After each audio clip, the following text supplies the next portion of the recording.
Guess what? You don't need more customers. You need more value from the customers you already have.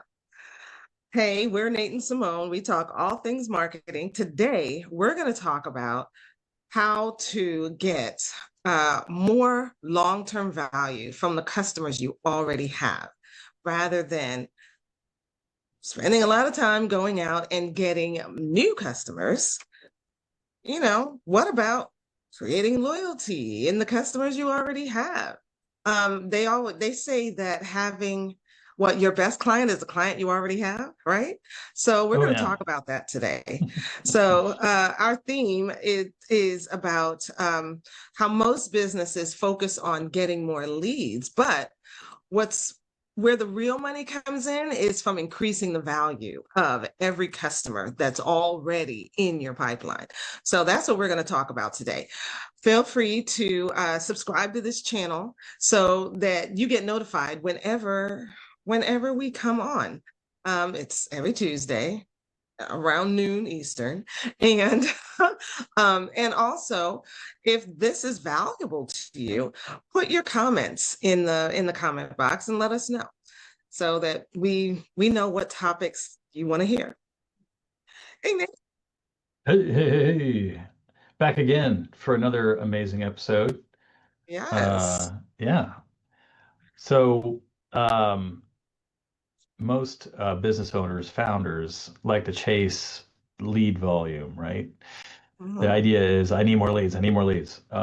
Especially like home services businesses. This is like what they're constantly thinking, Mm. which, I can understand because a lot of that is project based. But how much more could they make? How much could they be making? How could they smooth out that revenue roller coaster if they had monthly recurring revenue coming from from their clients that they already are keep in touch with, for example.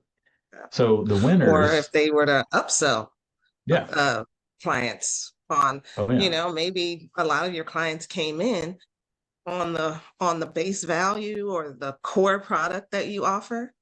But yeah, what if you were to go back to them and offer maybe the next step in their process or the offer a solution to the next problem that they have?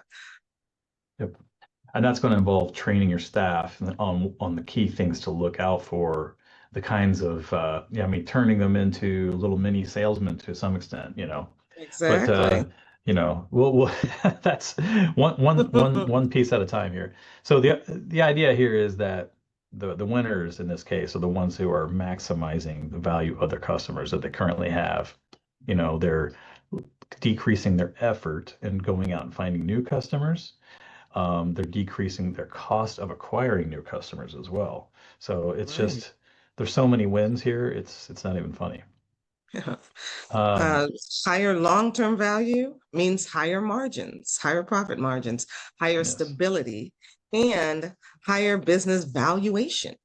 Boom. When it comes time to retire or sell the business or pass it on, you're passing on a business that has more value because the customers are more sticky.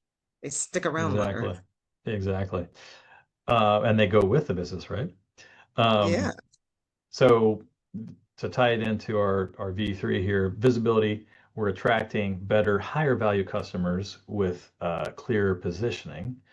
Um, Part of that viability piece is we're improving retention of the customers and operational consistency, therefore, which increases the value of the customers that we have over time, decreases our costs and our operational inefficiencies, right? Because we already are familiar with the customers that we have, they're familiar with us.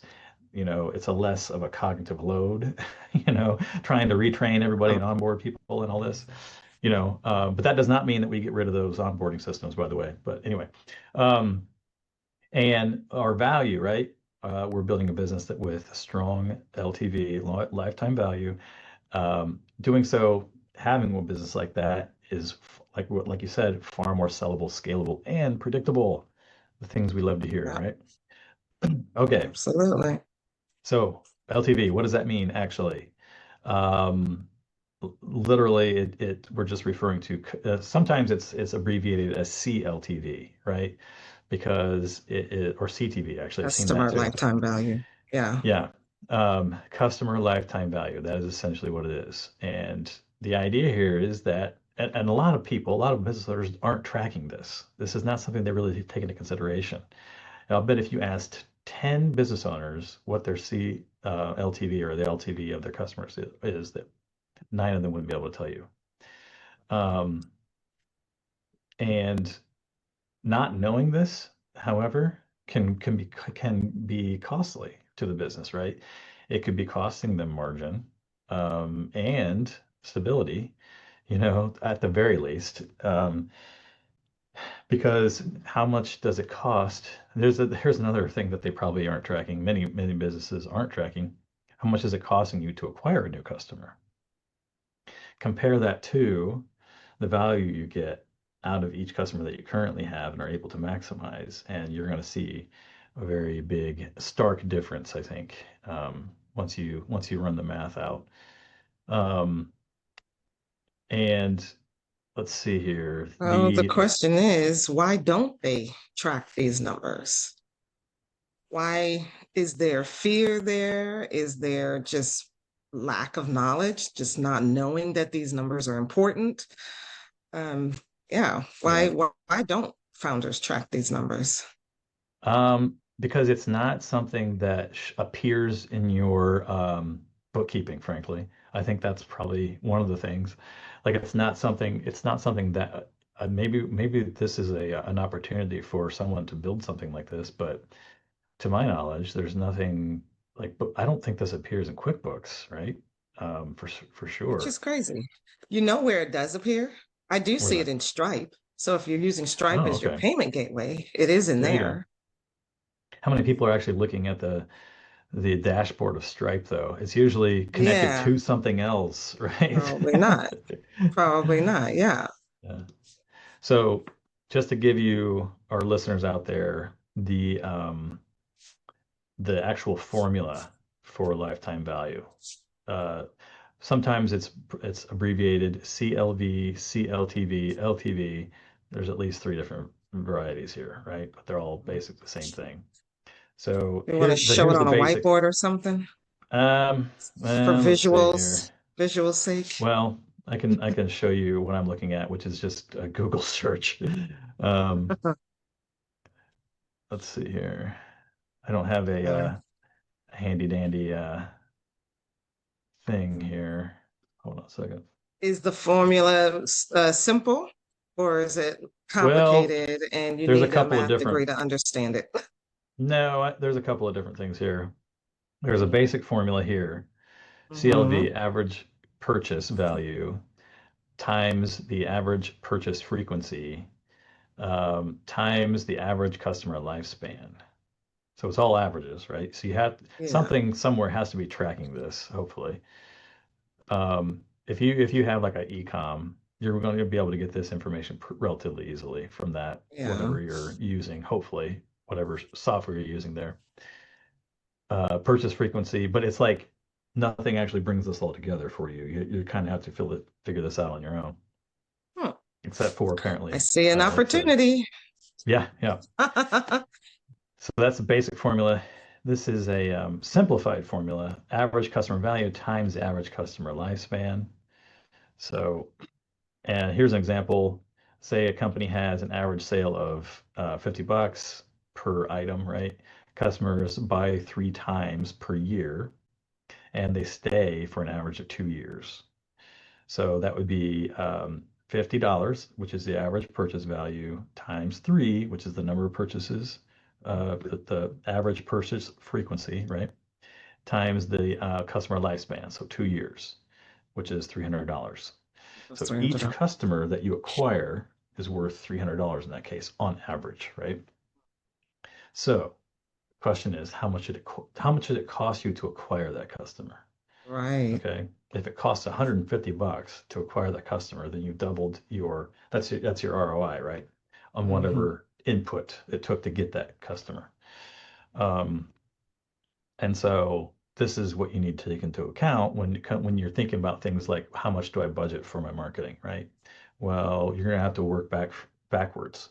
What is your goal? What is your target revenue? What are you trying to hit? And then how on earth am I going to get there? That's the next question, right? Right. So these are the things you need to ask yourself, and then work your way backwards. So if you want to hit $100,000, let's say, um, you have to figure out what is your average purchase value for each item or service that you're selling, how many times your customers are buying that from you, and then how long they stick around. Um, and that is going to tell you the value, right, of a customer. And then you need to figure out also then how much you're going to spend to acquire that customer. And it needs to be less, right? Mhm. Ideally. Um, and so that's going to help you figure that out. In the case of like, let's say, for example, home services, like so I already talked about that, like a kitchen bathroom modeler. They're selling stuff like a full kitchen starts at like 45 grand, right? So, and the thousands and thousands of dollars. Yeah. So, And so, um, but it tends to be in home services, especially that it's project based. So it's like one and done. But that one customer is worth, $45,000 in revenue potentially. Um, so if your target is to hit $100,000, right? So how many of those 45,000s do I need in that case? Which would be, you know, basically two, right? um, but hopefully your target's going to be higher than that. But anyway, um, that's kind of how this works out in terms of like helping you start to shape your planning and the direction that you're going to go. Um, okay, so um, if you're like, and then kind of one of the things to keep in mind here is if your LTV, your customer lifetime value, is greater, excuse me, is less than the cost it takes to acquire that customer, that there's a problem there, right? And when you're calculating the cost, you need to take into account how much your time is worth, how much time you're spending on acquiring that customer, in addition to whatever you're spending as far as like the marketing to acquire them and that kind of thing, whatever uh, mechanism is involved there. And what's interesting is that I think a lot of people, um, depending on your type of business, but there are a lot of businesses out there, especially solopreneurs, coaches, and network marketing people. They think that, oh, well, I'm not spending anything on marketing, but you actually are. If you are spending money on association fees, to be part of a networking group like BNI. It takes you a couple of hours a week to drive, be there in the meeting, drive back home. How much is that time worth to you? You spent gas, you spent, there's gas is high. depreciation on your car. Yeah. There is, you might be going to lunches or breakfasts, and you're spending money on that food. So yeah, you may not be spending money, say, on meta advertising, but you are Yeah. spending money to market. Yeah. So that's what we're talking about, like keeping track of all of those metrics and Yeah. saying, okay, what am I actually spending to acquire a new customer? Because all of those need to be taken into account. How much is your time worth? How much, say you're a therapist, um, and you charge $350 an hour for your time.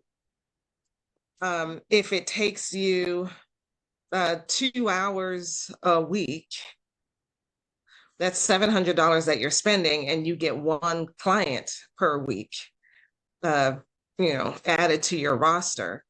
Well, how if that client only stays for a week, well, then that your ROI is gone. But or is in the negative. But if that client stays with you for a year, well, then there's good ROI there.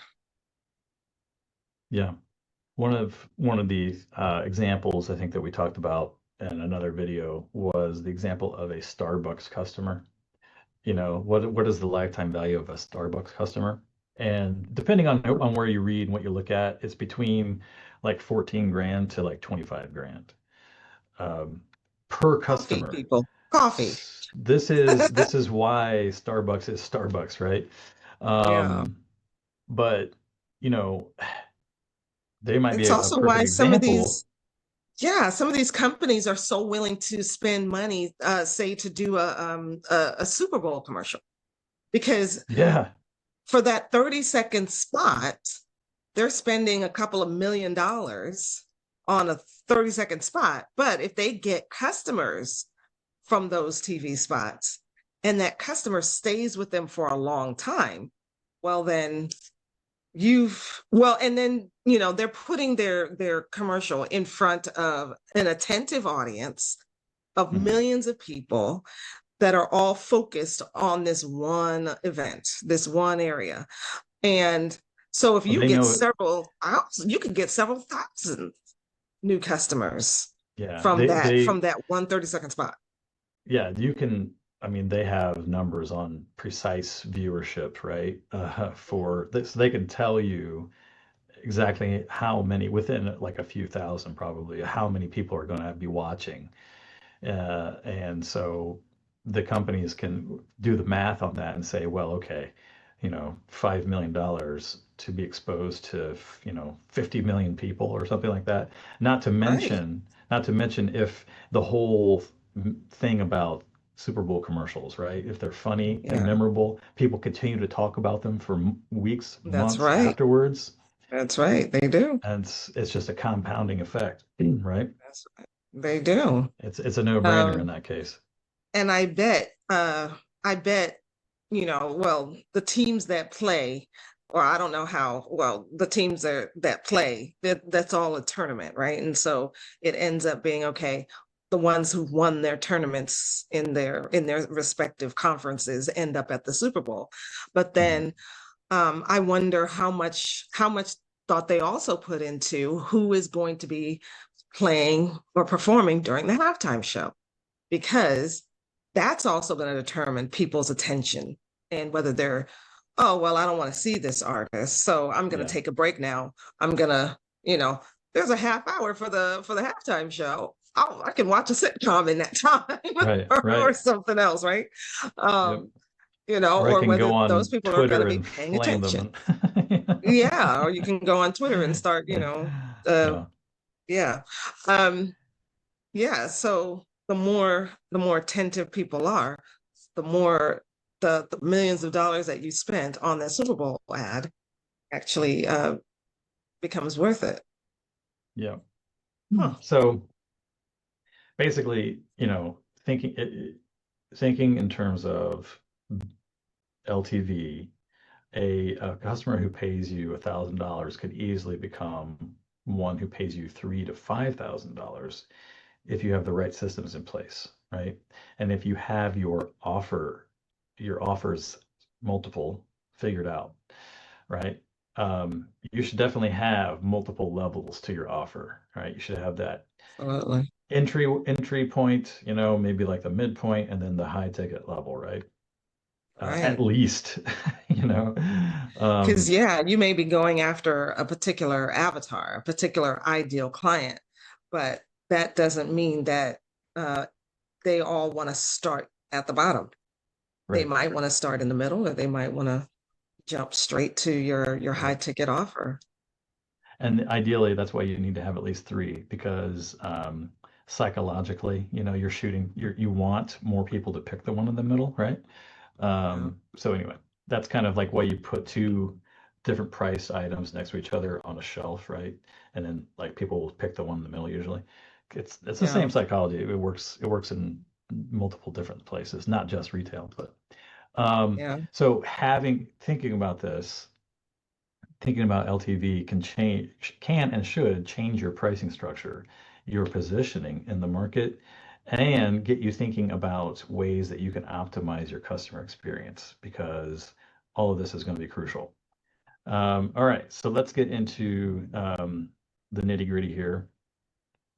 This is part one of our of our system here, right? That we're remember this is we're introducing a three-part system to double your customer lifetime value. Okay, All here we right. go. So part one. Part one, the easiest lever to pull in this case is to increase how much each customer buys per transaction. Mhm. Okay, so increase how much each customer buys per transaction. If you sell multiple items in if you have a e-com, right, you want to increase that basket size per transaction. That's one way of thinking about it. Um, And that's why when there's all this candy and magazines and yeah, mints and different things impulse in the items. aisle, yeah, the Yeah. impulse items in the aisles as you're checking out. And it's funny because I bet the longer that you wait in line, and I don't know if they've done studies on this, but I bet Ooh. that the longer that you wait in line, the more of those items end up on the conveyor belt. So your line waiting time is on purpose, right? This is a strategy that the company has come to increase their basket size. So think about that. Well, you know what? And in that case, then they should probably get rid of those self-checkout lines because with the self-checkout lines, you're not waiting in line necessarily. It's true. It's And true. you're doing the work yourself, so you're not Yeah. standing there looking at all the chocolate and the candy and the different Hmm. things They and still the have them there though. They still have they it have there. them, but Yeah. I do you really pay attention to them if you're not just waiting Probably not around as much. waiting for Probably the not as person in much. front of you to finish? Yeah. I'd be curious to see the numbers on that. How much Yeah, that I would actually too. impacts. But okay. I would too. But Um, yeah, those impulse buys, they increase your basket size and increase yeah. the total order amount that Yeah. you walk So away with. in this case, tying it back into the V3 system, right? We're talking Mhm. about a value, creating value in the business, right? This is where you're looking at the packaging of the item that you're selling. If you have a Mhm. retail item, it can be a packaging for a service as well, right? Maybe you're Sure. bundling the service with something else, right? Consulting with a CRM, for example. Um, Clarity, right? Making sure that you're being clear about what it is that you're offering and what the benefits are to the client by working with you so that they can kind of stack you up against the competition, right? And having that structure around the offer, making sure that again, you're being explicit about it, communicating it effectively and at the right time. I think that's the key too. But Yeah. so upselling, like we talked about that. Impulse items is an example of an upsell. If you have an e-com and somebody is buying something, you can have the upsell be, well, why not buy two more, and give them as gifts, right? For example, that's kind of a common one I see. Yeah. Um, Bundling, right? If you like this, then you might like this. Amazon does this. They're notorious for it, They're not a lie. right? Yeah. It's great to have that data where you can kind of see where Yeah, um and you can tell your people who are ready to check out, oh well, before you leave, the people who buy the item that you're getting also buy this to go right along right. with it, so there's a Yep, lot of cross-selling there as well. yep. And we talked about tiered structure. So having a bottom level, middle level, and a higher level is a good way to increase those transaction sizes. If they start in at the bottom level, right, you can move them up to the higher tiers as they go along, right? And then that becomes an upsell opportunity for you and increasing the LTV that way. Sure. And um, so one of the questions here is why do so many business owners underprice their items or their services? I think it's fear. Yeah. And I also think too that a lot of especially new business owners, new founders, they tend to they tend to look at, I guess, customers in their own situations, not having a lot of money, having to do everything on their own, not having a lot of resources to have access to. And so they feel like, okay, well, I can't, uh, I can't price it too high. My customers won't be able to afford it. Yeah. And they don't think about there's other people there who might be their ideal client who Yeah. can afford it. But since having never lived in that world, it's harder for them to think Yeah. In those terms. Yeah. And they're not really thinking, I think, in terms of like the benefit that you're providing to the customer, how you're improving their life, right? That's If you're true. able if you're able to Oh, save someone time, for example, that's one yeah, of the things that people will happily part their money for, right? So the that's question true. is, how do your customers value their time? Yeah. Okay. Because So, sometimes we think about, well, it only took me 5 minutes to do that. So, I can only charge a couple of dollars. but you're But bringing an entire, how much experience to that yeah, effort, years of right? experience to that, right? There's That's a quote I heard this story about a man who went to go and he was called to a factory. They'd been mhm, trying to fix this problem for, you know, hours, days, weeks. I don't know how long they've been trying to fix a problem. It yeah, stopped work. The owner is desperate. So he calls the mhm, guy in and says, okay, you're the expert. Please help us with this problem. The guy goes straight to it, tweaks a couple of things. It took him 5 minutes. And he said, okay, great. That'll be $10,000, please. And, and the owner says, wait a minute, but it only took you 5 minutes to do that. yeah, Why are you charging me $10,000? yeah, And the expert says, well, it took me 15 years to learn how to do that in 5 minutes. yeah. And Yeah, the owner it happily only paid. costs I'm only charging you $1 for the 5 minutes that it took me here, but I'm charging you, 9,999 for the 15 years it took me to get to The that point to 15 know years it exactly where took to me hit to it. learn it, right? Yeah, yeah. Exactly. Um, all right. Yeah, perfect. So another question here is, in this case, upsell. This is kind of like increasing that transaction size. Another term for that is upselling. And this is like, I've heard somebody said this, like upselling. I hate marketers because of that, right? Like this is like irks and ire with people. But Yeah, you know, if you're looking at it the wrong way, then yeah, it can feel slimy and yeah, sleazy and yeah. um but How if do you're we looking how do at it we the keep right way, that from happening?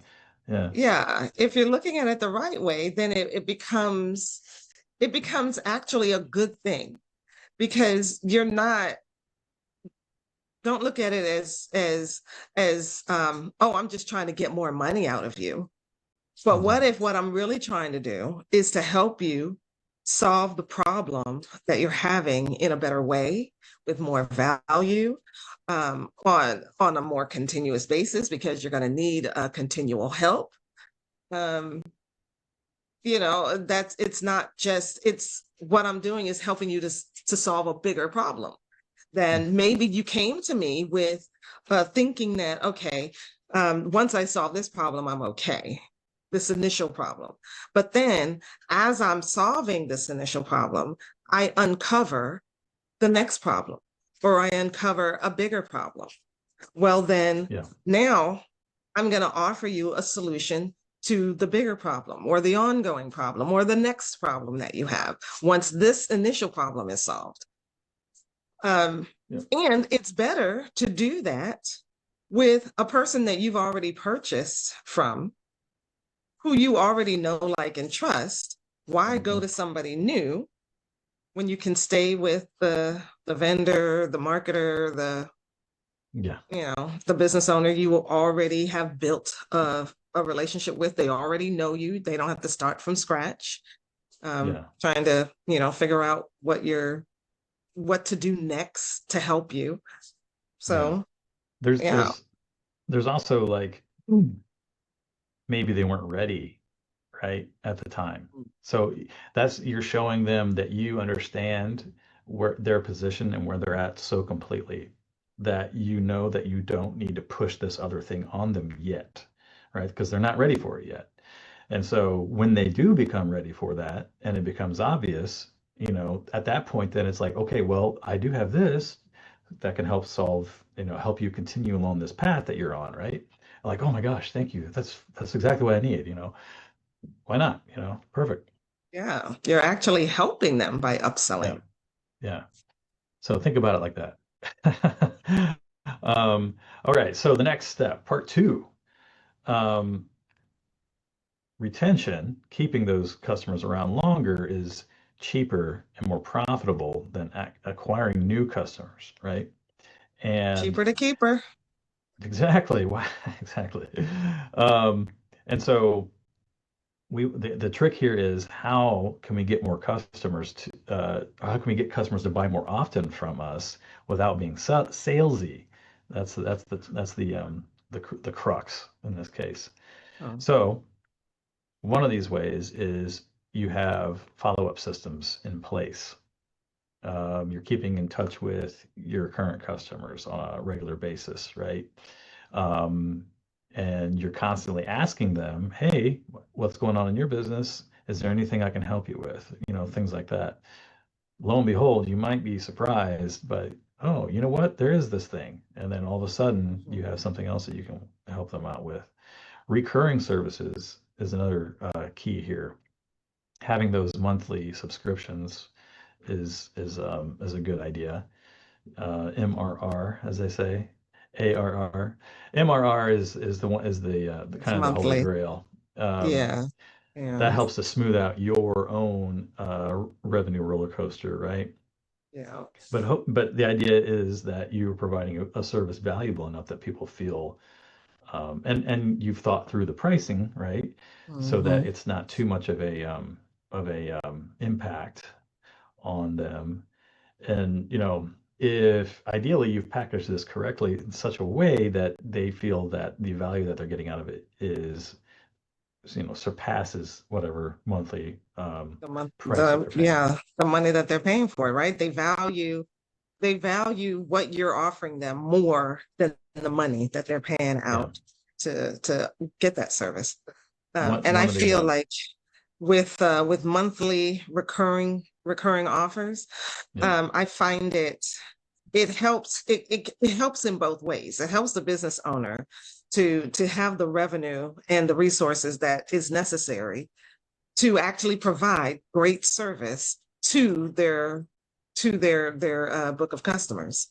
And the more that the customers are paying in that monthly fees or monthly subscription amount, then it keeps the founder, the business owner of that business, gives them the resources that they need to help them. So, they can be sure that when they need services, they're there. They've got them, yeah, you yeah. know? One of my favorite examples of this is a HVAC company here local to me who has a monthly maintenance fee that they charge, and they have different tiers and different prices, right? So if you're at the Mm, gold tier, you're paying the most per month, but that guarantees you uh, somebody will drop what they're doing and come to you if you call. mm, And then the other tiers have different levels of that scenario, right? It also gets you like one free, HVAC system flushing and maintenance per year and that kind of thing. So it's just like one of those things. You're at the top of the list, when it comes to like the spring when it's time to clean things out and get the AC going, right? mhm. You're at the top of the list for your AC service and repair in that case, whereas everybody else has to kind of wait their turn, right? Yeah, So I think that's a great idea. I think Fantastic so too. way for the company to have predictability in their income month to month, right? Because something Right. like that, HVAC, plumbing, home services can be project based, Be very and it tends to seasonal and be project more based. Yeah, feast or famine, right? Unfortunately, in that case. right. So that's a great way to kind of smooth that out. That Absolutely. And you can kind of guarantee that your HVAC company isn't, losing employees at a crucial Yeah. time when you might need them. Yep. And then having to hire people back when it's back to feast time. They Yeah. can Yeah. they can be Exactly. more stable and keep Smooths it out people. for everyone. Yeah. Yeah. Hmm. Hmm. Okay. So the idea here is you're building viability in the business, right? You're having those systems that bring your customers back predictably helps to strengthen your own operations and reduces your cost per sale. And not to mention the peace of mind that it brings, right? But that's also contributing to the value of the company as well. So keep that in mind. Um, Absolutely. because I mean, who wouldn't want a business like that, right? Okay. Part three. Um, we're going to talk about how do we extend the customer lifespan, right? The time that they spend with us. So the idea here is the longer a client stays with you, the more profitable they become.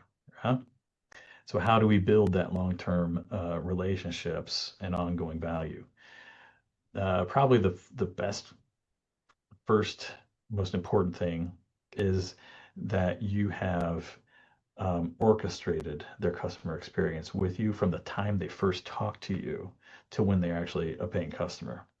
And then you have onboarded them. You have a scripted, predictable, repeatable system built around onboarding them. You'd be really surprised how far that goes. I was talking to one of my clients actually recently, and they're engaged with another company for a CRM service. And the CRM company has an onboarding specialist, and they have a implementation specialist. But it's like the one says that the other has to do the thing, and then and vice versa, and it's like nobody gets it done. It's bizarre to Oh, me. that's terrible. Yeah, and the actual solution that they were looking for, which was how do we get the information filled out on our website into the CRM, Hmm. the solution that was given to them by the onboarding specialist, and they showed me like the emails, and it's like you have to do this complicated thing with the AI, or with the API and like all this, and I'm like, there's a simple Zapier connection. That's all you got to do. And Oh, I went and looked at it. It took me 5 minutes to figure that out. Like, you got to be kidding me. Like, and I feel apparently like you this has should been going call on up for that months. So, CRM company and get them on as a client because they need yeah, some help. yikes. Seriously, Wow. they need some work. But anyway, so don't do that. Yeah. Um, uh, and having a way to kind of promote your client success, I think, is key. And celebrating that success is key as well, to help getting them to stick around for longer. I think I've talked about this before, but I just came across a service called Thanks, THNKS.com, which I love because you can just send stuff randomly whenever you feel like it, to say thanks to people.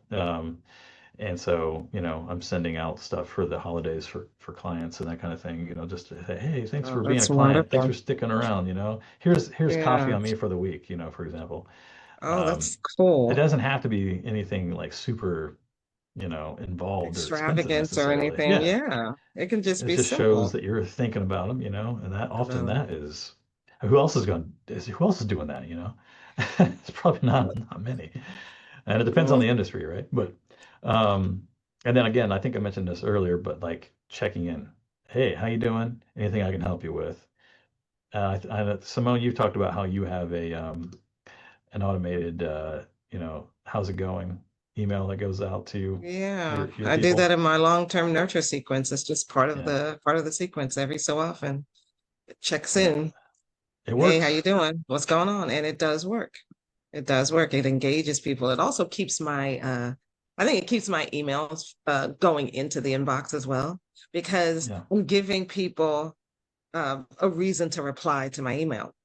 Because most of the Yeah. emails that I send are, me talking to them about, hey, go watch this video, or did you know this, that, or the other thing? I'm giving them a business tip or something. But if I also send them something that gives them a reason to reply to me, um, that helps my deliverability with Google, Yahoo, Microsoft, whoever. But then, it also helps to reply back. So I reply back and we have a little conversation, and it keeps me in touch with the pulse of my audience, like what's going on with them. So Yeah. Yeah. it's great to Beautiful. do that Perfect. in a proactive way. So we're working on building long-term relationships, right?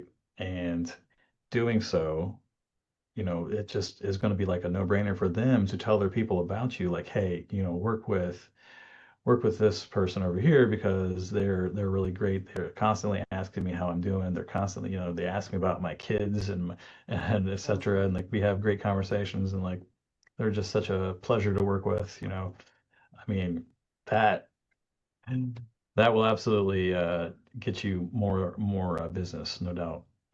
Yeah. And it keeps them around longer, right? That's the key. You want to increase Right. that lifetime value of the customer. Now, is this necessarily like, is this like an ulterior motive for being nice? You could look at it that way, I guess. But It can be. It can feel like maybe it's an ulterior motive, but I mean, the longer the longer they stick around and they're working with you and buying from you, the more you can actually help them. well, it's like, why are you nice to anybody? In that case, you know, Yeah. everybody wants to get along. They want people to come back and continue to talk to them. Yeah. So it's no more ulterior motive than you just being a nice, good person Smiling at within a society. stranger as you're Yeah, walking down the sidewalk yeah. and saying, "Hey, how you doing? Good morning." You know. Everybody has the reasons for doing that, motivations, right? And Oh, mainly they just want to get along. They don't want to push people away, right? They want people to come right. around. So anyway, Now, it here's works out. another thing too that just came to me. If Yeah, you feel like you're the best person yeah, or your company is the best to offer your particular service or your particular product, then having that likability is key and crucial because yeah, you want your customers to get the best. Why would you want them yeah. to not Right. like you Yeah, yeah, yeah. and go You're, to somebody who's selling something substandard or yep. going to treat them badly, or you know, You're looking out for them. You're looking out for them. you're looking Yep. out for your customers. And I remember having a coach a few years ago, and one of the first things she said to us was, "Love your clients. Mm, boom. Nice. Love your clients." Yeah. I like that. You know, and as a Christian, those are the two main commandments: Hmm. love God, and love others as you love yourself. Love your clients. Mm, If you love them, you're going to treat them well. indeed. Indeed. And having that likability is part of treating them well. It's Hmm. your one of the things they said about like marketing these days is that um creating community even among your clients Yeah. and among your customers. Um Giving them a place to come where it feels like home, like Hmm. they have friends, it's people to hang out with.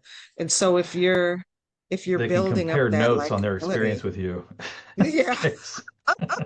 yeah, and then they could throw rocks at the people that they don't like, right? Yeah. um yeah, so yeah, having that is it's part of that you know, you're creating a space for them to not only for you to provide services for them, but for them to feel welcome and feel at home.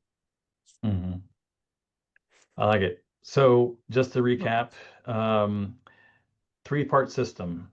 Number one, increase your transaction size. Okay, pretty simple, right? Increase the purchase frequency and extend the overall customer lifespan. And all of a sudden, you're going to have an increased average customer lifetime value. And remember, the key here, so many people out there, so many business owners are running around thinking that they need to get more leads, when in reality, they just need to optimize what they already have. There's no better customer than the one you currently have, so as we said at the Right. top there. So keep that in mind. Take the growth ceiling assessment. Join, well, subscribe to the podcast, obviously. share, share, subscribe. I'm doing your job now, Simone. I'm doing Well, terrible what at Nate said, like, share, and subscribe. And it. also, if you learned something today, put your biggest takeaway in the comments. And, thank you for watching today, and we'll see you next time.